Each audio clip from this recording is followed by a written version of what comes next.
नमस्कार, मैं दौलत शर्मा और आप देखना शुरू कर चुके हैं SPN9 न्यूज़।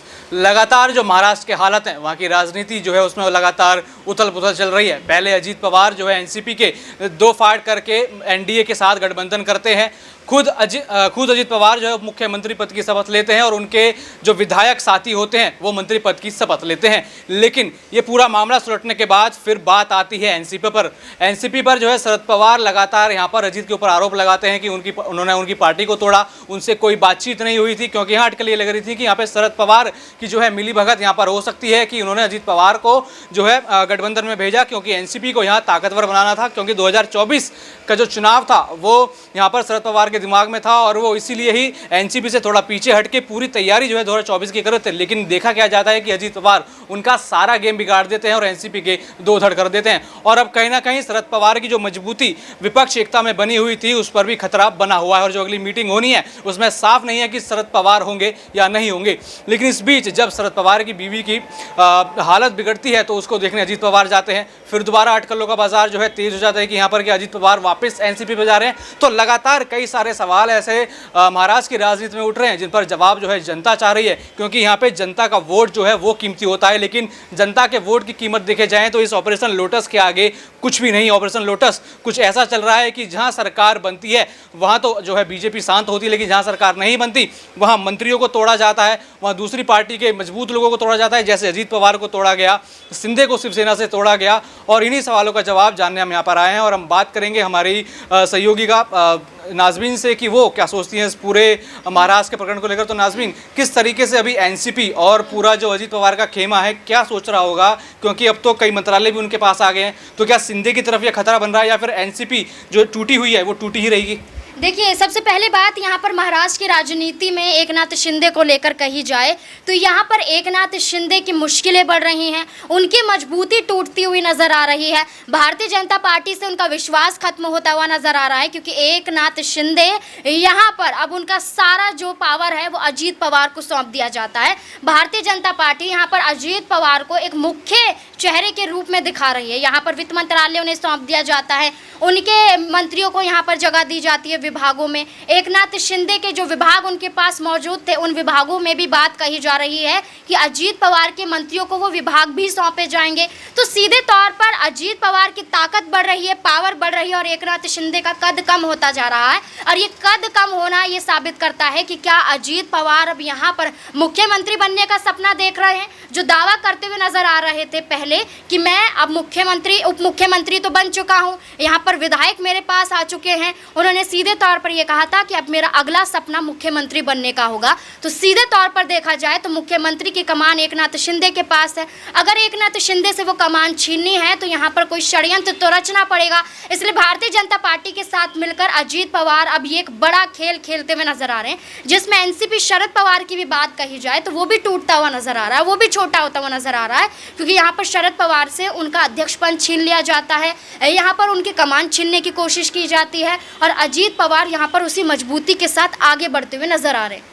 जी हाँ, तो बिल्कुल आपने कहा कि शिंदे को यहाँ पर जो है दरकिनार करने की बात की जा रही है, तो बिल्कुल अटकलें ये भी लग रहे हैं कि शिंदे को आउट करने के लिए, क्योंकि शिंदे और उनके बेटे लगातार जो हैं ये जो बीजेपी आला कमान है उसके खिलाफ लगातार बोल रहे थे। उनके बेटे ने कहा था कि इस्तीफा तक भी जो है हम दे देंगे अगर हमको परेशान किया गया। तो क्या जो ये अजीत का गेम खेला गया, जो ये पूरा ऑपरेशन लोटस चला है, तो क्या शिंदे को आउट करने के लिए चला गया था? देखिए, जिस तरीके से आपने कहा कि ऑपरेशन लोटस चला गया है और चलाया जा भी रहा है, और महाराष्ट्र की राजनीति में ये बहुत आम हो गया है कि कुर्सी के लिए यहाँ पर रातों रात चेहरे बदल जाते हैं, मुख्यमंत्री के चेहरे यहाँ पर बदलते हुए नजर आते हैं। कभी यहाँ पर उद्धव ठाकरे होते हैं तो कभी एकनाथ शिंदे बन जाते हैं, कभी देवेंद्र फडणवीस उप मुख्यमंत्री बनते हैं तो अजीत पवार उनकी कमान छीन लेते हैं। तो ऐसे में यहाँ वाकई यहाँ पर एकनाथ शिंदे की पावर कम हो रही है, एकनाथ शिंदे की मुश्किलें बढ़ रही हैं, क्योंकि उनके जो विधायक हैं, यहाँ पर 22 विधायकों की बात कही जा रही है, वो सीधे तौर पर यहाँ भारतीय जनता पार्टी को छोड़ना चाहते हैं। उनका सीधे तौर पर यह कहना है कि भारतीय जनता पार्टी उनके साथ भेदभाव कर रही है। ये बात का अंदाज़ा उन्हें काफ़ी वक्त पहले से हो गया था, लेकिन जब अजीत पवार भारतीय जनता पार्टी में आए, उन्होंने भारतीय जनता पार्टी ने उन्हें बहुत तवज्जो दी, तो उसके बाद यहाँ पर सीधे तौर पर अब उनके विधायकों को ये लग गया कि अब यहाँ पर हमें कोई पूछता हुआ नज़र नहीं आएगा, हमें यहाँ पर साइड लाइन ही किया जाएगा। और जो किया भी जा रहा है, एकनाथ शिंदे को साइड लाइन किया जा रहा है।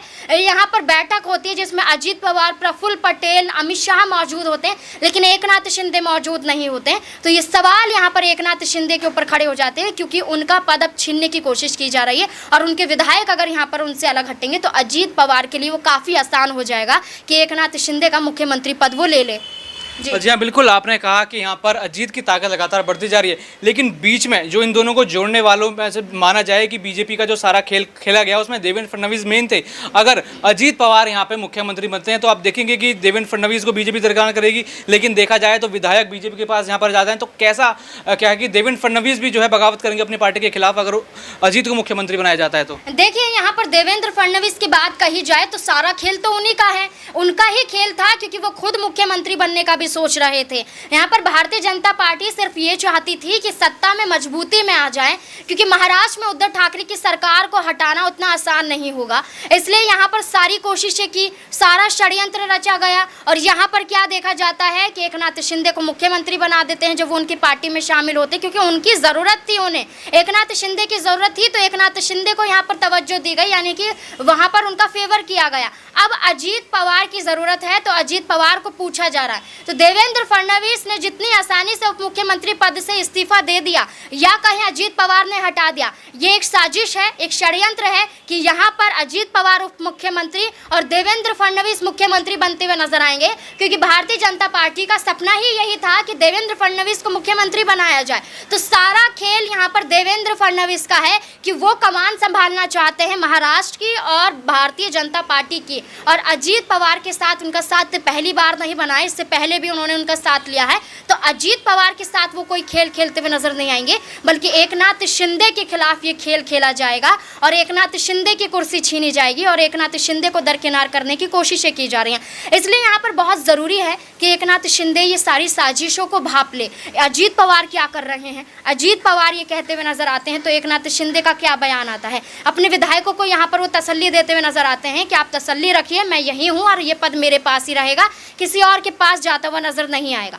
वहीं एकनाथ शिंदे को लेकर बात कही जाए तो देवेंद्र फडणवीस से मुलाकात करने की बात कही जाती है, लेकिन वो भी सफल नहीं हो पाती है। तो सारा खेल भारतीय जनता पार्टी का मुख्यमंत्री की कुर्सी को लेकर है और एकनाथ शिंदे को हटाने को लेकर है। जी बिल्कुल। जी हाँ, लगातार यहाँ पर जो कहा जा रहा है वो अटकलें ये लग रही हैं कि एकनाथ शिंदे को आउट करना था, तभी यहाँ पर जो है अजीत पवार उनके विधायकों को इन किया गया। लेकिन बात यहाँ पर उठती है कि आखिर अभी एनसीपी का क्या होगा, क्योंकि एनसीपी अभी भी दो धड़ों में बटी हुई है। यहाँ पे अजीत पवार जो है लगातार ज़्यादा विधायक होने का दावा कर रहे हैं और शरद पवार लगातार उनको कोर्ट की धमकी दे रहे हैं। उन्होंने इलेक्शन कमीशन को भी नोटिस लिखा और लगातार देखा जा रहा है कि महाराष्ट्र की राजनीति अभी 2024 से पहले जो है सुलझती हुई नजर नहीं आ रही, क्योंकि यहाँ पे सारा जो गेम खेला गया है 2024 को लेकर खेला गया है। क्योंकि यहाँ पर बीजेपी अपने आप को जो है 2024 से पहले मजबूत करना चाहती है। कई राज्यों में बीजेपी मजबूत दिखाई दे रही है, लेकिन कई राज्यों में बीजेपी कहीं ना कहीं टूटती जा रही है। उत्तर प्रदेश के बाद सबसे ज़्यादा सीट जहाँ पे देखा जाए लोकसभा की सीट वहाँ महाराष्ट्र में है, तो बिल्कुल यहाँ पर बीजेपी जो है अपना कब्जा लगातार